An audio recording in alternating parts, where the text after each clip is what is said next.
मुलगी फक्त एक नाजूक फूल. लग्न ठरलं होतं, कार्ड छापून झालेले होते आणि संपूर्ण घर आनंदाने फुलून गेलं होतं. पण एका फोन कॉलने त्या आनंदाच्या महालाला क्षणात पत्त्यांच्या घरासारखं कोसळवलं. शेवटी वराच्या वडिलांनी अगदी शेवटच्या क्षणी नातं का तोडलं? कारण असं होतं की प्रत्येक आई वडिलांचं हृदय कळवळून जाईल. अविनाशजी त्यांची एकुलती एक मुलगी आचल हिच्या लग्नामुळे खूप आनंदित होते. जावई शहरातील मानाचा अधिकारी होता आणि सगळ्यात मोठी गोष्ट म्हणजे हे लग्न पूर्णपणे हुंडामुक्त होतं. अविनाशजींना असं वाटलं होतं की जणू त्यांना आयुष्यातली सर्वात मोठी लॉटरी लागली आहे. पण लग्नाला अवघे 20 दिवस बाकी असताना मुलाच्या वडिलांचा फोन आला. अविनाशजी, माफ करा, पण आम्ही हे नातं पुढे नेऊ शकत नाही. खन्नाजींच्या आवाजात एक वेगळीच गंभीरता होती. अविनाशजींच्या पायाखालची जमीन सरकली. पण खन्ना साहेब, काय झालं? आमच्याकडून काही चूक झाली का? स्वागत सत्कारात काही कमी राहिली का? खन्नाजींनी एक खोल सुस्कारा सोडला आणि म्हणाले, अविनाशजी, मागील 2 महिन्यात मी अनेक वेळा न सांगता तुमच्या घरी आलो. मी तुमची मुली आचलच्या पदव्या पाहिल्या, तिचं सौंदर्य पाहिलं, पण जे दिसलं नाही ते म्हणजे संस्कार आणि संवेदनशीलता.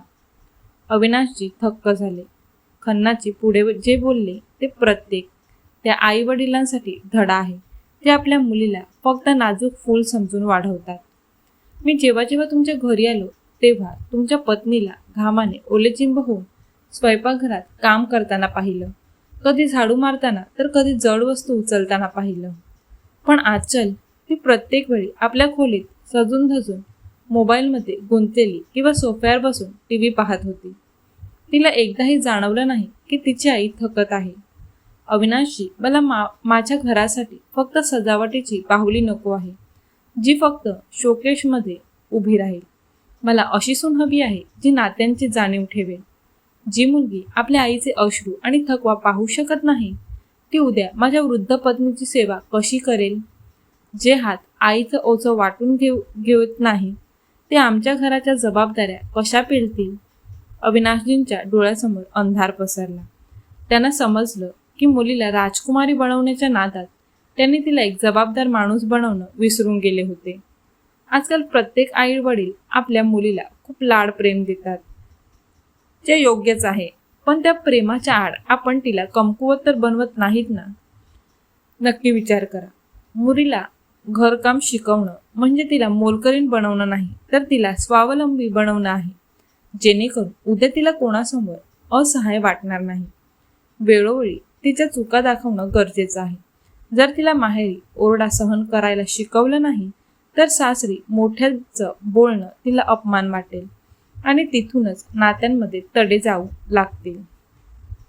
अनेकदा लोक मुलांवर दोष टाकतात की त्यांनी आई वडिलांना वृद्धाश्रमात पाठवलं.